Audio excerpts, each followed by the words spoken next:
everybody. It is Wednesday. Welcome to Hump Day. How we doing tonight, folks? Who is with me tonight? Hey, Kitty, good to have you here. Welcome. Welcome, everybody.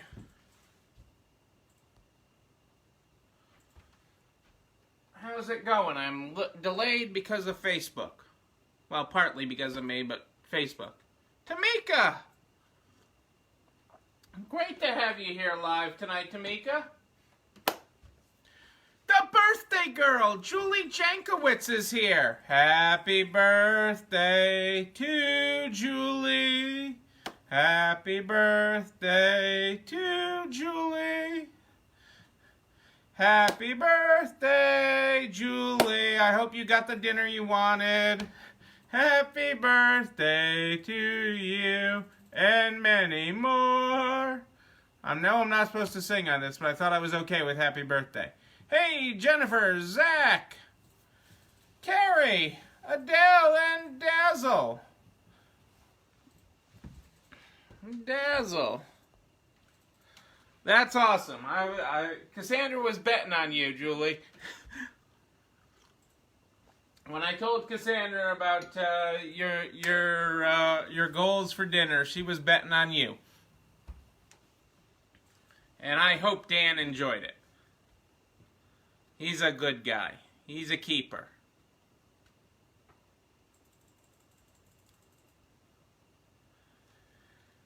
How is everybody doing tonight? Well, we're grateful for our NART secretary and cheerleader Julie's birthday. It's a good reason to have cake, people, I'm just saying. If you need it, if you were unsure of another reason to have cake tonight, it's Julie's birthday. So let's have cake. Hey, Kelly, great to have you here. It's good to have everybody here. What are we grateful for this Hump Day? It is Hump Day.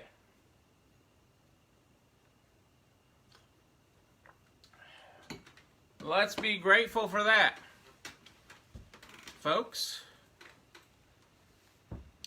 So tell me what else we're grateful for on this Wednesday.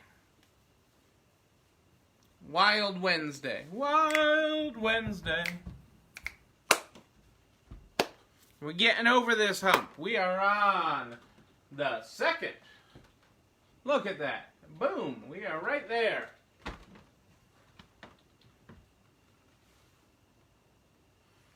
Family is a wonderful thing. I get both Evans tonight, Marianne and Zach. Kitty's grateful she's still in business. You're a lot more than just in business, Kitty. Hey, Marianne, how's my little Missy? How is little Missy, the adventures of little Missy? I hope she is well.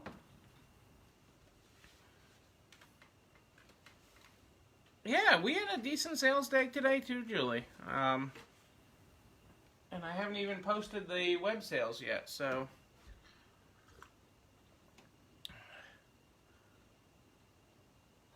You need to buy martini glasses. That's still a martini, even if it's not in a martini glass, Twiggy. It's okay. I had to get more gin.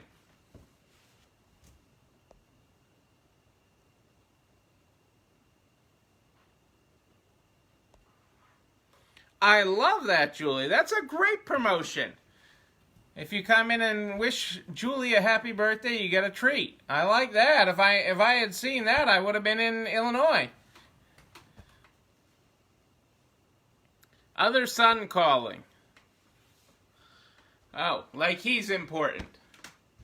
It's not like he's the one that's about to give you grandchildren, Marianne. I mean, we're just about done with the wedding. Now you can go on to asking for grandchildren, right? Get me in trouble with Rachel. Hello, Suki. Great to have you here. Great to have everybody here tonight. donuts, cookies, and cupcakes at the store today if you wished you a happy birthday? I would have wanted them all.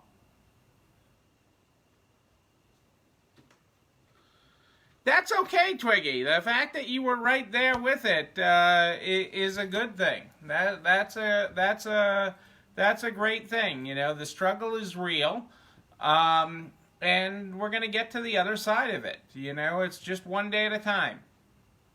It's not any one day, 1 month, Twiggy. Don't get hung up on any one stat. Well, I just said, Zach, I just said what Marianne is thinking. Okay, so if Rachel hasn't figured out that yet, then you know, I'm sorry, Rachel. I haven't even met Rachel. I mean, you kept her away from me on my visit. You kept Rachel away from me when I was there. Hey, that is a grown-up dinner. Hot dog and 2 scoops of ice cream with a bottle of wine, Melissa. We went for the full martini tonight, but, you know, when you, it's about you until you get engaged. Once you're engaged, then it's about the wedding, and then it's about kids. I mean, it's never about you anymore for the rest of your life. It is a great newsletter from Narts. I haven't printed it yet.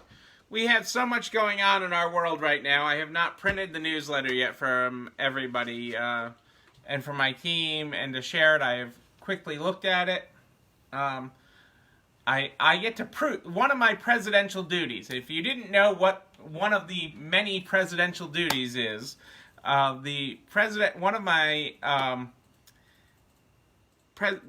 of the duties of the president is to proofread and edit the newsletter. And so I read it in advance, you know, but I read it again when it comes out because it is fresh again and it is great lessons all the time, and I share it, you know, and I gotta tell you, from traveling around this country, from stores to stores, the most gratifying thing is being in a store and seeing an individual newsletter. It doesn't even have to be my article, okay? Seeing somebody's article from 10 years ago posted up on the wall or in the break room and everything else. It is amazing how that is. Yes, I get to check spelling and grammar and everything. Twiggy, how many times do I have to say, Twiggy? You, Twiggy, you are not alone running this store. It is true. We are going through this. We are the struggle is real, but the potential is great. Okay, the outcome is good.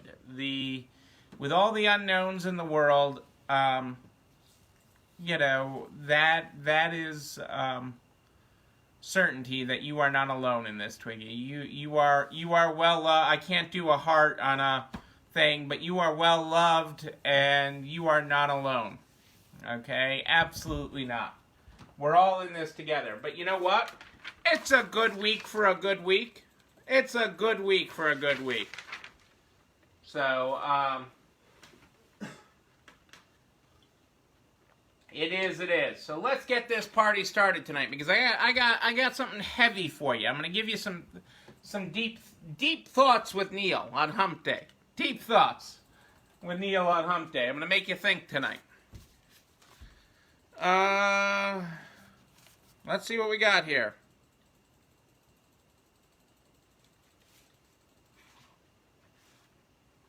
I don't think we've read this page. Somebody's going to have to start keeping count of what pages I've read. It's not going to be me. Oh, thank you, Twiggy. I mean, it really, Deep Thoughts with Jack Hill. We start the program every night with the Good Morning, Good Night, folks. Good Morning, Good Night book, folks. That's what we do. I open up to a random page and read inspirations. Hello, Kim. How are you? Tonight I opened to page 150. If you're following along in the book, I opened up to page 150. Awaken ancient forms and play within them. Sift gold amidst the wreckage of your slumber. Renew your passions. Maybe Pinterest pin them. Tell that one toxic friend, yo, lose my number. The day is clear. A new year is a morning, and so are you. Perpetually good morning. Hey, Julie, before I forget, remind me to send you the thing on weighted blankets. Remind me to send you on that. I always have good things to talk about, don't I, Suki? I always have good things to talk about. And so, before you pick on me, okay, before you go off and like, what the heck is Neil talking about? Okay, so before you do that on me, listen to me all the way through tonight. Listen to my rant. I'm trying not to be political, but this is gonna... Did he? Okay, well then you're all set. Do you have enough weight? I've heard that the more weight you get, the better it is. I'm just thinking of our conversation today, and then there was a whole article on it today, or yesterday, that I listened to tonight. And I thought of you. So, I want to talk about COVID tonight, okay? And I want you to think about the tide, okay? So I'm gonna... It's really heavy. I mean, I don't know. They were talking all sorts of weights. I don't even know. Rebecca has one. We don't have one. I barely get a blanket. But, you know... That is another discussion I will leave. I'm going to leave that completely off the table. So tonight I'm going to talk about COVID like the tide. Okay? And what I mean by that is when the tide goes out, it's often said in business, okay? And when the tide goes out, it exposes things. So when the tide is in and everything is great, you know, you don't notice your failures, your weaknesses, the areas that need improvement. But when the tide goes out, it lays everything bare. Make some sense? That's sort of my goofy analogy tonight. And I'm going to get a little bit political, okay, while not being party specific, because it doesn't matter. Party doesn't matter in this, okay? And so I want you to contemplate that I'm going to give it to you on several levels, okay? And digest it for a second before you pick on me. And I'm okay if you pick on me still, but give me a minute. I appreciate it. So my first thing is...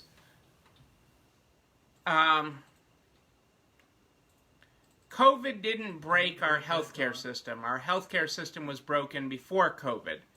But COVID laid it bare for all that was broken with it. Okay? So COVID did not break our healthcare system. Okay? It was broken before. It was disjointed. It's the good insurance, the bad insurance, the high deductibles, the access to care. I can get a doctor, you can't get to a doctor. I can get my prescription, somebody else can't. I can get, you know, I mean, one of my friends, you know, one time went to the doctor and his doctor was like, what are you doing here? You actually have good insurance.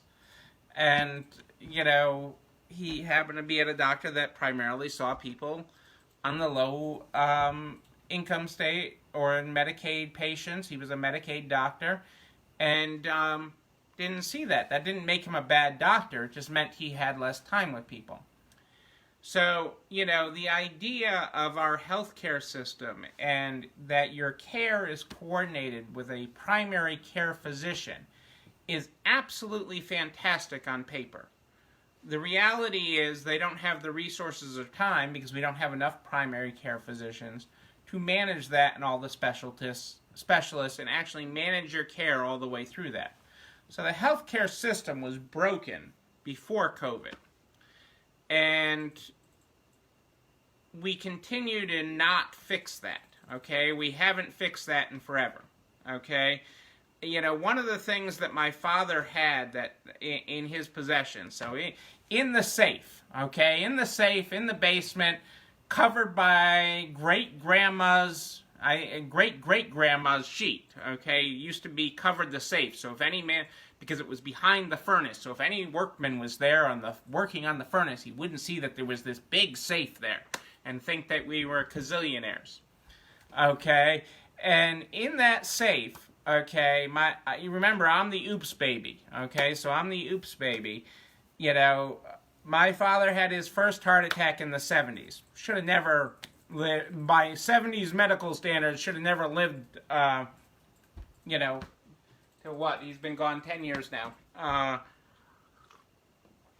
so he should have never done that, but one of the things he always kept, okay, in the safe, was the hospital bill from the 70s, from his first heart attack. It was one of the things in the safe. It's one of the things I have. I have the safe and I have the bill, okay, and that bill was itemized like any other hospital bill you would see today. You billed Major Medical, and you know, you personally had, it was made out to him, you had to personally deal with Major Medical, and you know, you paid your portion. Everything was itemized right down to the last Band-Aid they used, just like any hospital bill you would see today. But it was one of his things that he kept because of his, I think it was 17 days in the hospital back then, and the ambulance ride and everything else, you know, and relatively speaking, even in 70s dollars, it was manageable, okay, you know, when Major Medical handled it, you know, is what you submitted it to. You as the patient submitted it, not the hospital. Hospital wasn't a big collection agency and everything else, and you got reimbursed and you paid the hospital. But our system is broken. That's why I talked to my, you know, said last night, you know, we could use some Canadian medicine. Canadian medicine isn't perfect, you know, but what we're doing in this country was broken before COVID. So for everybody that wants to blame COVID for all the healthcare issues, it was broken before. It got a lot worse because of it. Education in this country, okay, was broken before COVID. It's gotten extraordinarily worse since COVID. Hang on, I'm going there, Suki. Give me a minute. Give me a minute, because I want to broaden this. So I have a point. I have a point, and I'm going to get there, I promise. I said, give me a couple of minutes.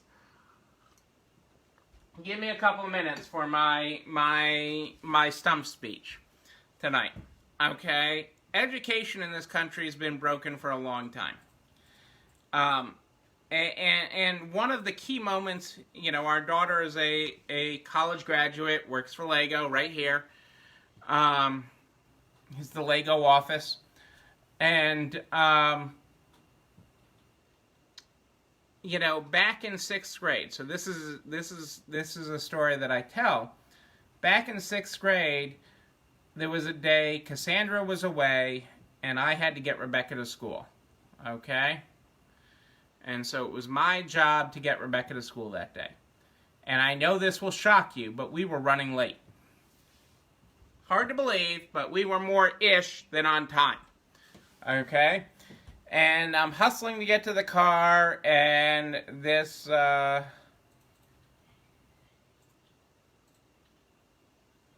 and I agree with you, Dennis, but that's also access.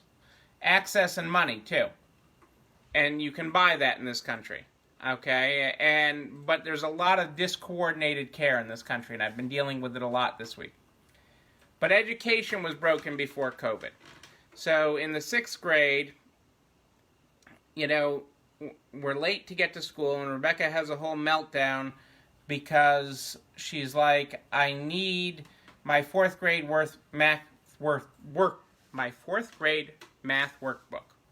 I need my 4th grade math workbook. And I'm like, huh? I'm like, you're in the 6th grade, we're late, I'll look for it later, whatever. no, we have to have it. And I'm like, whatever, get in the car, I'll go look for it. The anal organized side of me found it relatively quickly, went on. A couple days later, I was like, Cassandra, I'm like, do you know why we had this meltdown over the 4th grade math workbook when we're in the 6th grade? And she's like, oh, that. And she's like, you know, nobody in the class and the teacher didn't know how Rebecca knew something. And she's like, we learned this in 4th grade. And nobody believed her and everything else, so she had to bring in the book to prove that they all learned it in 4th grade, although in that particular class, she was the only one that remembered it. And it was wasting her time. And, you know, one of the discussions that came out of that was that, quote-unquote, Neil needs to go fix the education system.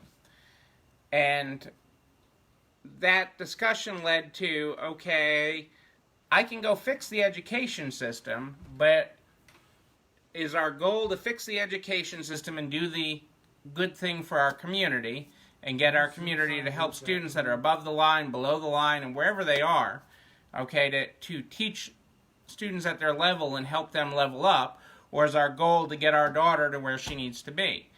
And because they're two different goals and it's two different time frames. Fixing the education system in our community is going to take a long time. Something I'm happy to take on, but take a long time. Or I can spend my energy getting our daughter where she needs to be so she's getting the thing. And we spend it on our daughter.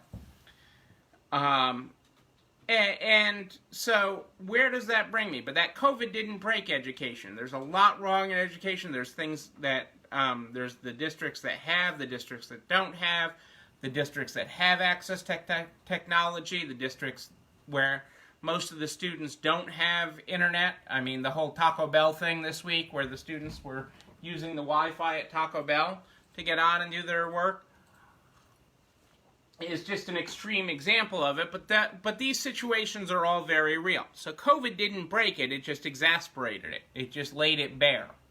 Okay, the tide went out and it laid it bare.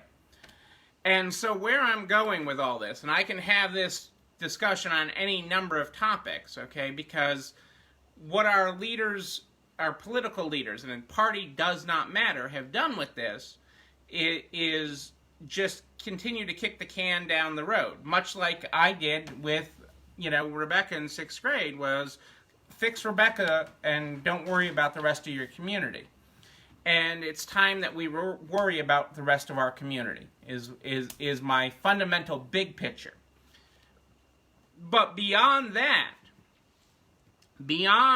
we need to worry about our entire community, and we need to start with a community of caring and love, okay, is that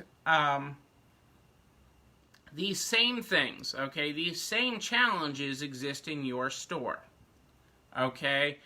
The tide has gone out, okay, and these same challenges, these same weaknesses in your store, whether that's that you didn't have a website, okay, whether that's that you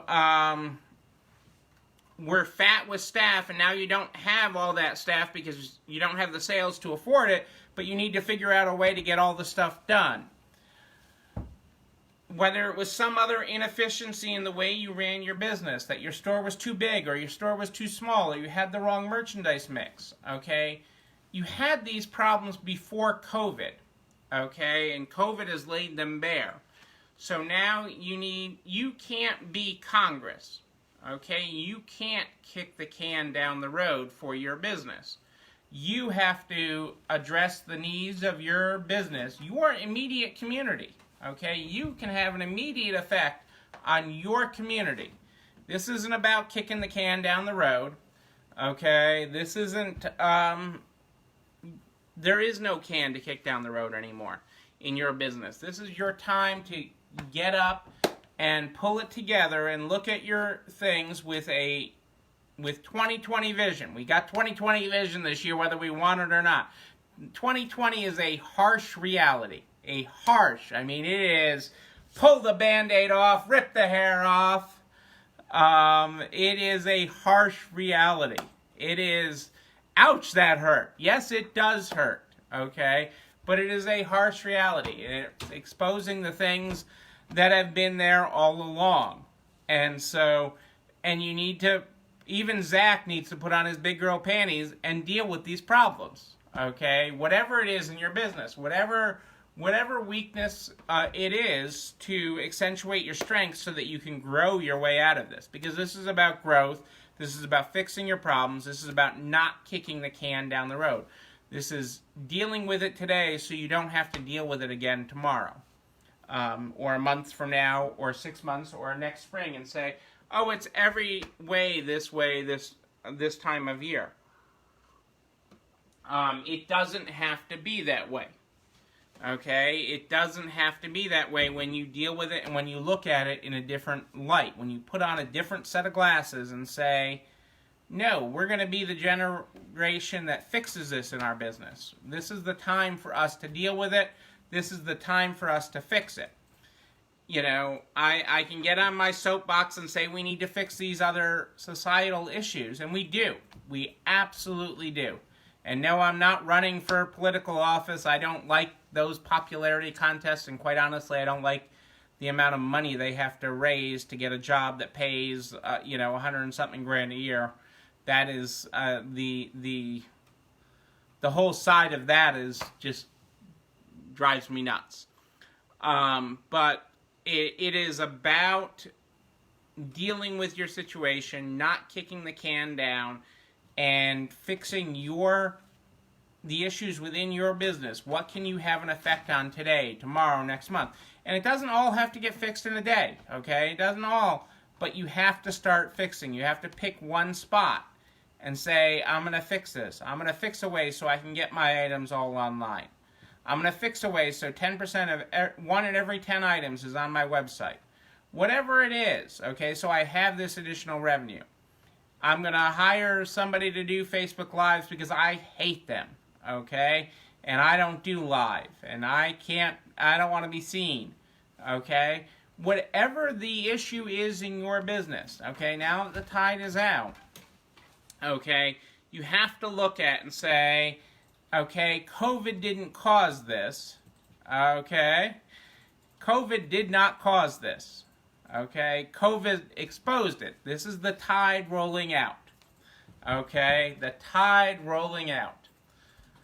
And so what in your business did the tide roll out on and expose?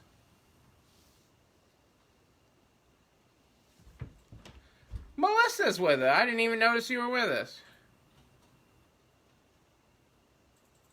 Right. Space, the items you're taking, this great consignor that you see all the time, okay, but they got crap, okay? And you continue to take their crap, and you continue to return their crap to them, okay? When you look in your inventory control system and you see their sell-through, okay, and it is below the store average as a percentage, you need to move on.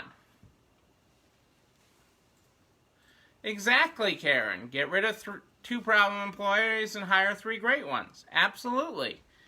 Even in the next couple of weeks, we're running a little short. We really got about 2 to 3 positions to fill. But that puts Cassandra and I on the calendar a little bit in the next couple of weeks because of changes in fall schedules and stuff. But we'd rather cover those 8 hours in the short run than have a wrong person on the team.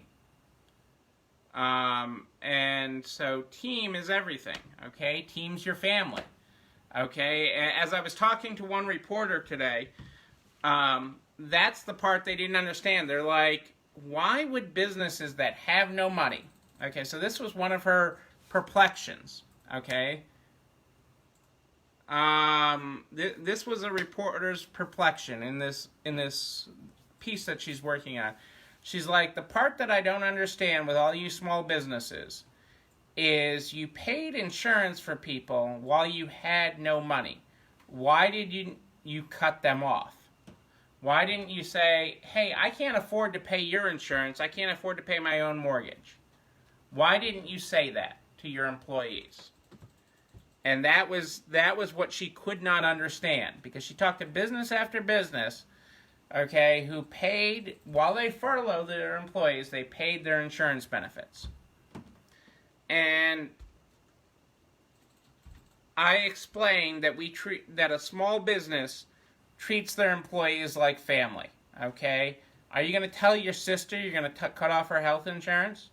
Are you going to tell your brother he can't go to the doctor during a pandemic?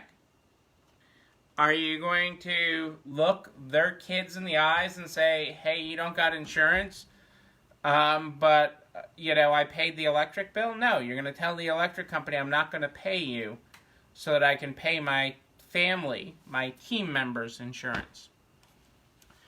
And, that's a big thing. You got to keep in mind all these interviews are leading up to the next round of congressional stuff. So, but that's aside. But COVID didn't break this. Okay, COVID exposed it. So I want you to digest that. I know this was more heavy than my normal talk, and I delved into a couple of topics and probably some third rails of politics, okay? Again, I'm never going to get elected to public office, okay? Nobody is ever going to vote Neil to public office. I mean, I might get appointed to something, okay? Fill this person's seat, okay? Because nobody will ever vote for you because you're too matter of fact about things, I guess. But nobody would ever vote for Neil for public office. But you need to take control of what you can and make the changes in your store, whether that's staffing, whether that's your website, whether that's your store policies and procedures, whatever it is, to make sure that you are stronger, that you and your community are healthier. So that's, hang on, stepping off my soapbox. Serenity now.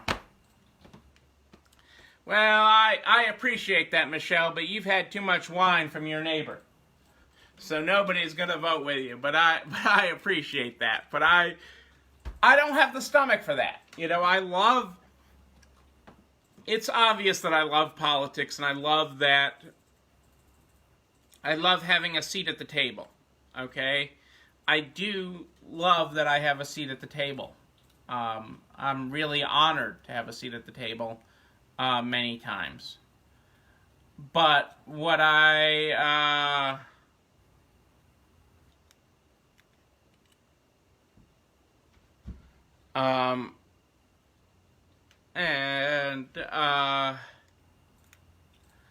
and with that, I don't have the stomach for the, taking money from people, millions of dollars. I just don't have the stomach for that whole side of it. That whole side of campaigning and everything else. But I could do the appointed route, I guess. If I were ever appointed to something, I would seriously consider that. But I'm not the run for office and shake everybody down for money, because quite honestly, the amount of money spent on these campaigns, when you look at the billions of dollars spent on this fall political season, I would rather see that spent on roads and bridges and books for our students and technology for areas that don't have things. And I look at it as such a waste. I really do. So, Tamika, I'm glad you're taking the store as your own now. That is awesome, and that is exciting me. But that's my, problem with the long political election season is that the money it takes and the things they have to do for the money they're taking. I once met with a small town mayor, and he's like, I like being a small town mayor, but even as a small town mayor, it cost me $60,000 to run uncontested in an election. If I'm running uncontested, $60,000. Okay, and he's like, I don't want bigger office because I don't want to have to, do things and raise that kind of money, and I get it. But I don't want the small town problems either, so I don't want, it's not all cats stuck in a tree. So, But that's my soapbox for tonight. Think about that and how that applies to your stores. What I really want you thinking about is how does that apply to your store? And how can you change that so that you are bringing the tide into your store, you are raising your store up, you are raising your income up, okay? Because I want everybody to be making money here. That is the ultimate sign of business health, okay? What you do with those profits is a separate conversation, but that is my deep thoughts for you tonight, folks. That's what I wanted to share with you. COVID didn't cause it, but it exposed it. So what can we do to make your world, your world better? Okay. Ladies and gentlemen, all these videos, all the documents that I referenced, they're all posted to narts.org. Narts.org by noon the next day. Narts.org/resale strong. Excuse me, I'm losing track of where I'm going. Narts.org/resale strong by noon the next day. Absolutely, they're there. You can find them there and use all these resources that keeps you organized. But more than that, it's there for you to share with all your friends in business. I don't care who they are. Butcher, baker, candlestick maker, coffee shop owner, window washer, boutique hotelier, physical therapist, dentist, nail salon. I've lost track. We're going to go back sometime after this is all over and look at all the industries that I've worked with, because it's been pretty darn exciting to help so many. But look at your tide, look at what you're going to help. I am here at More 8 Than Ish Eastern, every night in the Narts private Facebook group. You have a question in between, you just email me. Email me, Neil, Neil, at ECIstores.com. That's Neil at ECIstores.com. We start this program every night with the Good Morning, Good Night book. The Good Morning, Good Night book is how we start it. Tonight, if you were not here at the top, we are on page 150. Awaken ancient forms and play within them. Sift gold amidst the wreckage of your slumber. Renew your passions. Maybe Pinterest pin them. Tell that one toxic friend, yo, lose my number. The day is clear, a new year is a-borning, and so are you. Perpetually good morning. Our good night tonight.